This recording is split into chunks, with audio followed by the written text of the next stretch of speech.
बिस्मिल्लाहिर्रहमानिर्रहीम। अस्सलाम वालेकुम नाज़रीन, तिब टी वी से टीम इब्राज हाज़िर खिदमत है। नाज़रीन, रमज़ान की खुशियाँ आपको मुबारक हों।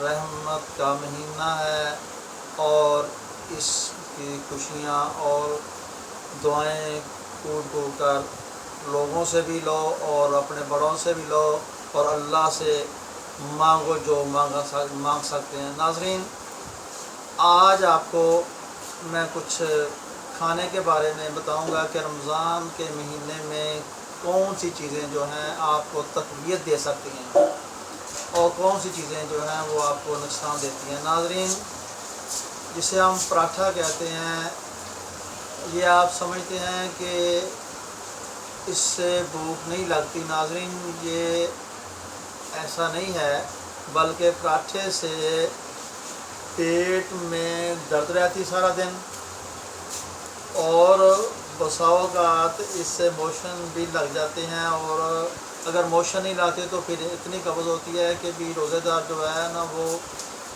ज़्यादा रोज़े भी नहीं रख सकता। नाज़रीन,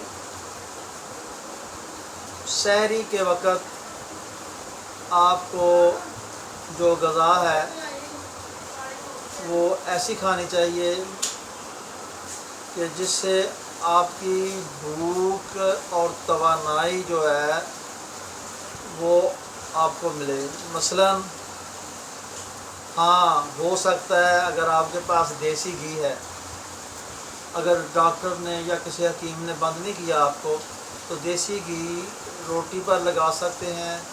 हल्की फुल्की सब्ज़ी हो, साथ थोड़ा सा दही हो, वो इस्तेमाल करें। हाँ, अगर लस्सी बच्चे छोटे जो हैं 20 साल 25 साल का 30 साल का जो शख्स है ना, अगर वो इस्तेमाल करे लस्सी तो कोई बात नहीं, लेकिन लस्सी भी अगर वो हज़म कर सकता है तो ठीक है। अगर उससे मोशन लगने का ख़तरा है तो वो भी ना इस्तेमाल करें। हाँ, वैसे दही इस्तेमाल कर ले, उसमें चीनी डाल ले, थोड़ा सा सालन ले ले, हल्का सा, इसमें नमक मिर्च ज़रा थोड़ा सा कम ही हो, साफ हिसाब का हो। तो ये शहरी के वक़्त आप रूटीन बना लें। तो नाज़रीन, ये तरीक़ाकार है कि सुबह जब शहरी के वक़्त उठें तो पहले आप नफल पढ़ लिया करें। नफल पढ़ने के बाद आप शहरी की तैयारी करें। तो नाज़रीन, तो अफ्तारी के लिए आपको ये अगर शुगर का मसला नहीं है तो आप थोड़े से चावल भी ले सकते हैं। और हाँ, तक़वियत के लिए अगर शुगर का मरीज़ है तो वो पकौड़े बना के इस्तेमाल करें, उसके लिए भी तक़वियत आएगी। और दूसरे भी अगर इस्तेमाल कर लें तो उनको भी फ़ायदा होगा। समोसा बिल्कुल नुकसानदेह, इसी तरह की चीज़ें जो है नुकसानदेह हैं। फ्रूट जो है वो आप इस्तेमाल कर सकते हैं जौन सा भी मिल सके सहरी के इफ्तारी के वक़्त। तो इफ्तारी में आप तरबूज़ा, ये ग्लूकोज़ पैदा करता है। जो खजूर है ये सुन्नत अमल भी है और ताकत भी देती है। तो नाज़रीन, खजूर का इस्तेमाल करना, सेब का इस्तेमाल करना, शहद का अपना इफ्तारी के वक़्त इस्तेमाल करना, ये बहुत ही फ़ायदेमंद है। अगर आप शरबत के तौर पर इस्तेमाल करना चाहते हैं तो शहद के 2 चम्मच पानी में डालकर इस्तेमाल कर लिया करें, तो उससे आपके जिस्म में तवानाई भी आएगी। अगर खजूर 2 या 3 इस्तेमाल कर लिया करें, तो अगर ब्लड प्रेशर हाई होता है तो 2 या 3 खजूरें इस्तेमाल करें।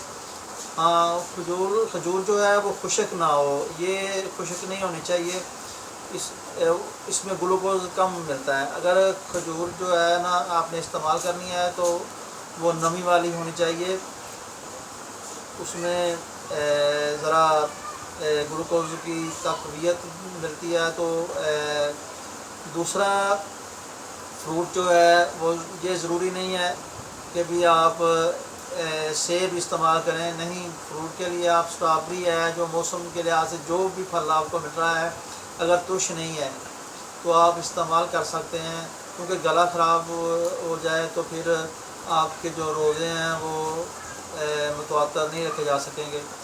تو ناظرین اسی طرح سے اگر بواسیر کی مرض ہے تو بریانی سے اجتناب کریں۔ گوشت کو جب بھی بنائیں ہلکا سا شوربہ سا بنا لیں اور اس میں گھی کم ڈالیں۔ تو ویسے تو اس میں پیاز، ادرک، تھوم وغیرہ جو ہے نا وہ اس میں ضرور، لہسن سے یہ فائدہ ہوتا ہے، یہ خون کو پکڑا رکھتا ہے۔ ادرک جو ہے وہ اور ہلدی جو ہے جسم کے جوڑوں کو مضبوط رکھتی ہے، درد نہیں ہونے دیتی۔ تو ویسے بھی اگر آپ نے رات کو افطاری کے بعد، تراویحوں کے بعد آپ نے اگر دودھ پینا ہے تو اس میں تھوڑی سی ہلدی ڈال لیا کریں، تو یہ آپ کو آپ کے لیے زیادہ مفید ہے۔ تو ناظرین یہ چیزیں جو ہیں آپ رمضان المبارک کے مہینے میں اقتدار سے استعمال کریں۔ افطاری جب کریں تو تھوڑی سی پہلے افطاری کر لیا کریں، تو پھر اس کے بعد آپ مغرب کی نماز کے فارغ ہونے کے بعد آپ کچھ کھا لیں جو آپ نے کھانا ہے۔ کوشش کریں جن چیزوں میں گلوکوز زیادہ ہے وہ چیزیں زیادہ استعمال کریں۔ تو ناظرین یہ چیزیں جو ہے نا آپ کے لیے ضروری ہیں۔ ہاں مسواک جو ہے وہ بھی آپ کے لیے ضروری ہے۔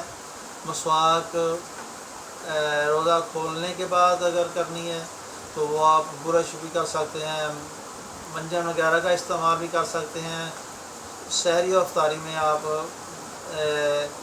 دانتوں کو بھی صاف رکھیں گے تو اس سے بھی آپ کو فائدہ ہوگا۔ ناظرین آپ قبض وغیرہ کا خیال رکھیں گے تو اس سے جو آپ روزے رکھتے ہیں وہ آپ کے لیے ایک صحت کی نشانی بنے گا، کیونکہ سارا سال جو آپ کچھ کھاتے ہیں تو کچھ چیزیں جو ہیں آپ کے پیٹ میں جو ہے نا وہ رہتی ہیں۔ مثلا خون ہے وہی پوری طرح سے نہیں چلتا، تو خون کو ہم چلنے ہی نہیں دیتے کیونکہ غذا پر غذا ہی کھائی جاتے ہیں، تو وہ خون جو ہے وہ اسے پتہ نہیں چلتا کہ میں کون سی کیلری کیسے بناؤں گا، وہ بلکہ وہ معدے کو بھی خراب کرنے کی کوشش کرتا ہے، اوور ٹیکنگ جو ہوتی ہے۔ تو ناظرین آپ کوشش کیا کریں کہ رمضان المبارک کے مہینے میں یہ جو کھایا ہے تو وہ آپ کو نا فائدہ یہ دے گا کہ بھی آپ کا جو جگر ہے وہ پورا کام کرے گا، معدہ آپ کا پورا کام کرے گا، کیونکہ خون پیدا ہوگا اور جو خون ہے اس کو صحیح طریقے سے چلنے کی اور ہمت مارے گا، اور آپ کے پاس جو ہے توانائی جو ہے وہ ملے گی۔ کیونکہ یہ 30 دن جو ہے نا آپ کے لیے تھوڑے سے، آپ سوچتے ہوں گے کہ بھی یہ جو ہے نا 30 دن ہمارے لیے تو بہت مشکل، لیکن نہیں مشکل نہیں ہے، الحمدللہ یہ آپ کے لیے بہت فائدہ مند ہے، کیونکہ فاسد مادے خارج ہوں گے اور خون کو چلنے میں فائدہ ہوگا، خون صاف ہوگا، اور دماغ اور جہاں بھی کوئی بلغم ہے، جس قسم کے کوئی بھی فاسد مادہ ہے وہ خارج ہو جائے گا اور آپ بالکل فریش ہو جائیں گے۔ تو ناظرین یہ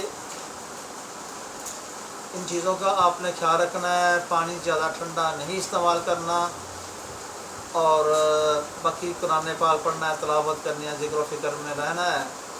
اسی سے میں اجازت چاہتا ہوں۔ اللہ پاک آپ کو پورے روزے رکھنے کی توفیق عطا فرمائے، اور سبسکرائب کرنا نہ بھولیے گا، لائک کرنا نہ بھولیے گا۔ السلام علیکم ورحمۃ اللہ وبرکاتہ۔